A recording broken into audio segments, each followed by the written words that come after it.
Yan, hello guys, welcome ulit sa ating channel. So update lang po muna tayo ngayon sa Pasig River Esplanade ngayong araw ng January 8, 2026 po.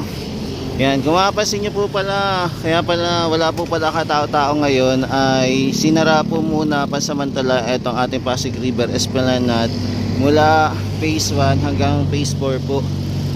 Hindi po muna pinapapasok yung ating mga namamasyal dahil para po sa gagawin na rehabilitation dito sa Pasig River Esplanade. Kasama na po doon yung pagpapaganda ng Pasig River Esplanade sa mga food stall po ngayong araw na to. Yan. So samahan niyo po ulit si JR Doria TV. Ikot-ikot po muna tayo dito sa Pasig River Esplanade ngayong araw ng January 8, 2026. So tara, let's go guys.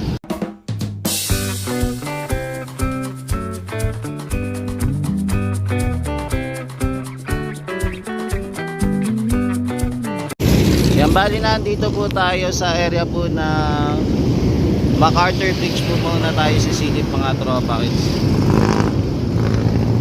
Ngayon po ang MacArthur Bridge po maliwanag naman po at maganda. Yan, tapos nandito po makikita natin yung Manila Central Post Office pa rin. Nag-aabang pa rin po tayo kung kailan po ito i-renovate din. And nandito naman po tayo sa kabilang area naman. Tapos ito pansin po natin na wala po masyadong katao-tao dito sa area. Yan, close po muna, no? Hindi po muna pinapapasok yung ating mga kababayan na mag-tour po dito sa Pasig River Esplanade. Yan, sarado po muna. Yan, so ito po yung paligid ng ating Pasig River Esplanade.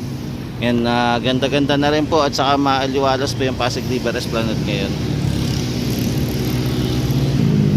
Tapos makikita po natin yung mga building dito sa area po ng MacArthur Bridge tayo. Yan, dito naman po mapapansin po natin yung pagtaas naman po ng tubig dito sa area na tuloy-tuloy po.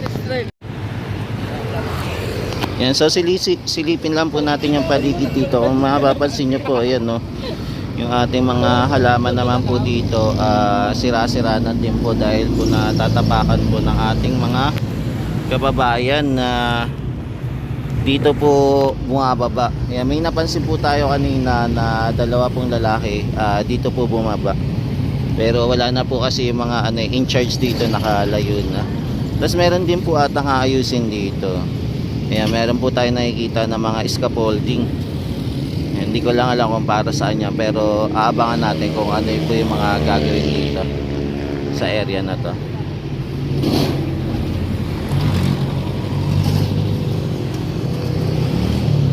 Yan, so ito po yung paligid muna dito sa area po ng phase 4, malapit po. Yan, wala pa po tayo nakikita na yung gagawa po. Kailan kaya sila magsisimula para gumawa, pero silipin din natin doon sa area po ng may stransa po kung nagsisimula na sila magtrabaho.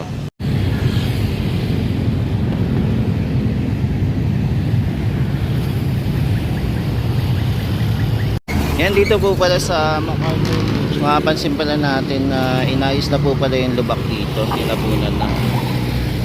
Yan, dito po sa MacArthur Bridge po itong area. Yan, so ito ating pasyalan ay sarado po muna sa public. Yan, so ito yung unang pagkakataon ulit ngayon 2026 na sinarado po yung ating Pasig River Esplanade para bigyan daan po yung rehabilitation mula dulo po. Yan, marami pa namang gustong mamasyal, kaya lang for the meantime sarado po muna, close po muna yung ating Pasig River Esplanade mula phase 1 hanggang phase 4 po. At mapapansin nyo din po, konti lang din po yung mga nagtitinda ngayon. Tapos meron din po mga tropang aso dito.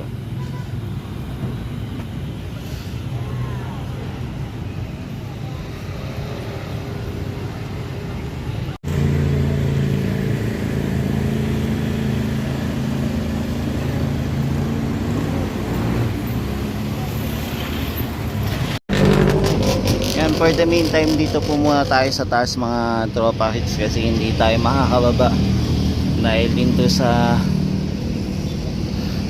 mga rehabilitation na ginagawa po dito sa area. Yan, di bali nag-announce po yung yan, bali po in-announce po sa Office of the Presidential Advisor of the Pasig River Rehabilitation po. Etong pagsasara po ng ating Pasig River Esplanade po muna ngayong araw ng January 28. Yan, hindi ko po sure kung kailan po ito babalik, pero check na lang po natin sa page po nila kung kailan po ito ibabalik ang pag-open po ulit ng Pasig River Esplanade.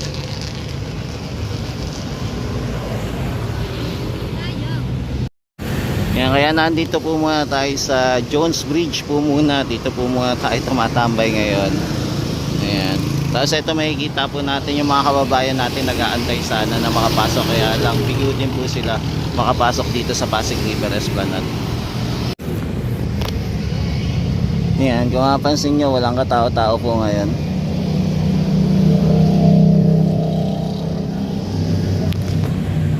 Yan, bantay sarado po ang ating Pasig River Esplanade po muna. Wala po muna mamasyal. Parang nagpahinga po ngayon yung Pasig River Esplanade, no? Na wala po muna ang tao.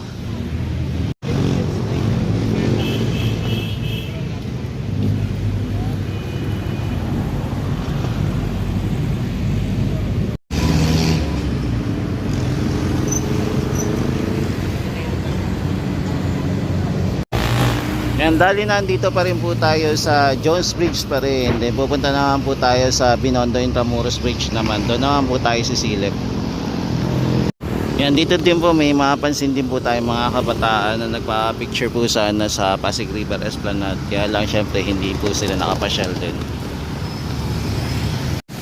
Yan, dito muna tayo nag-update sa labas mga tropa kids. Wala muna tayo sa loob ngayon.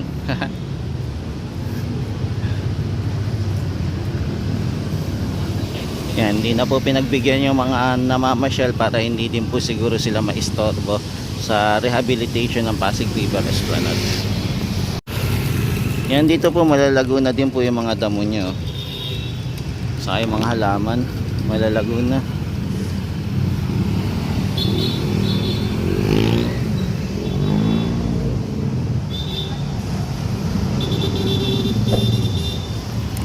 Yan, meron pala tayong mga kababayan na namasyal po dito na nag-expect sana na ayan, mamasyal dito sa Pasig River Esplanade.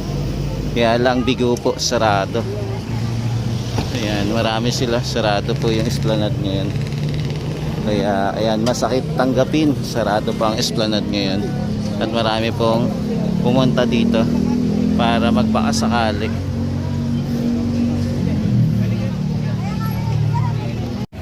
Yan, so ito guys, ang dami pa naman na masyal, kaya lang hindi sila nakapasok. Hanggang dito lang sila sa gilid. Kaya abang-abang po tayo. Parang nangyari din to yung last time na pumunta din tayo na nagsarado din po yung Esplanade. Na hindi din tayo nakapasok. Ngayon yung halaman pala dito gumapang na, hindi po natitrim. Dapat na itrim po yung halaman dito. Ayan, di ba? Pinag-aapang na lang nila. Mahaba-haba na yung halaman. So ito po yung sitwasyon ngayon sa Pasig River Esplanade. Close po muna sa ating mga kababayan.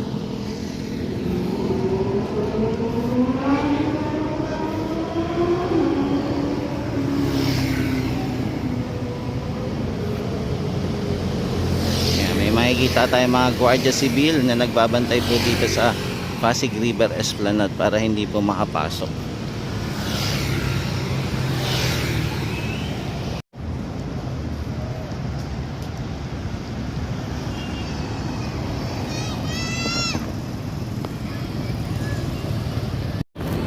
Yan, meron nata dito Red Cross. Yan, dito po muna sila nagpark. Yan, Red Cross nga. Yan, hindi ko lang alam kung mission nila kung bakit nandito. Yan, sa mga kababayan nandito po yung Red Cross nagdaong po muna dito sa Pasig River Esplanade sa area po ng Plaza Mexico. Ayan, mukhang meron siguro silang mission kaya nagdaong po sila dito. Kala ko manggagawa kaya nagdaong dito. Hindi pala, iba pala. Ayan, so ito po yung itsura ng ating esplanade ngayon na wala pong katao-tao ngayon. Ayan, so may makikita pa rin tayong mga kabataan na namamasyal po dito. Ayan. 'Di ba? Nag-iikot-ikot pa rin sila.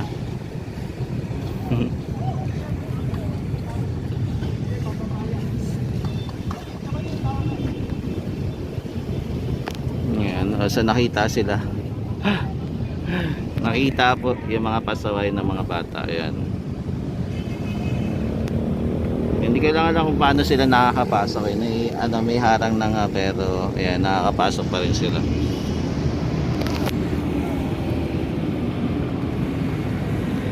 Yan, so ito po yung sitwasyon ngayon sa area ng Pasig River Esplanade.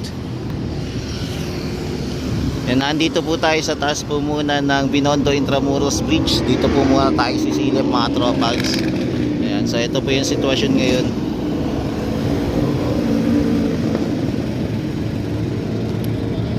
Yan, lumipat sila ng dadaungan.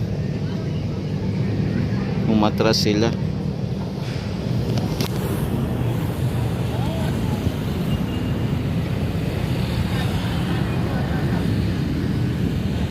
Yan, so ito po yung Binondo Intramuros Bridge. Yan, so ito po yung itsura nya.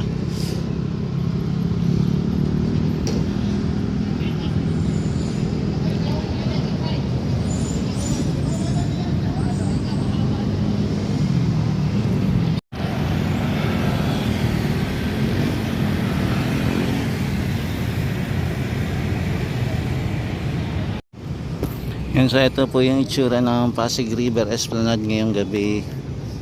Yan, hindi lang tayo makapasok dito sa loob kaya hanggang dito lang po muna tayo mga kababayan.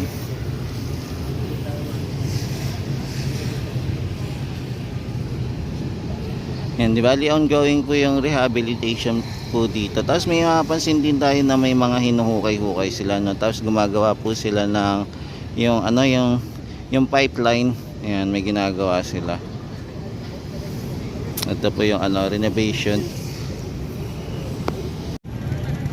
Yan, maganda sana kung medyo maaga-aga tayong pumunta dito. Mas masisilayan sana natin na mas malinaw itong ginagawa nila dito sa Pasig River Esplanade. Kaya lang hapon na kasi tayo pumunta kaya baka sa subukan natin bumalik sa po ulit sa Sunday para silipin na itong project dito na ginagawa dito sa Pasig River Esplanade. Kaya abangan natin kung ano po yung magiging itsura ng mga ginagawa po nila dito sa Esplanade po.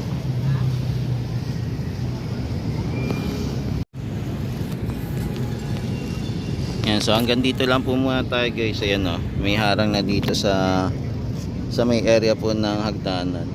So ganda dito lang po tayo pwedeng tumambay. Hindi na po tayo pwede mag-extend pa. Yan, hanggang dito lang tayo sisilip mga tropa. Yan,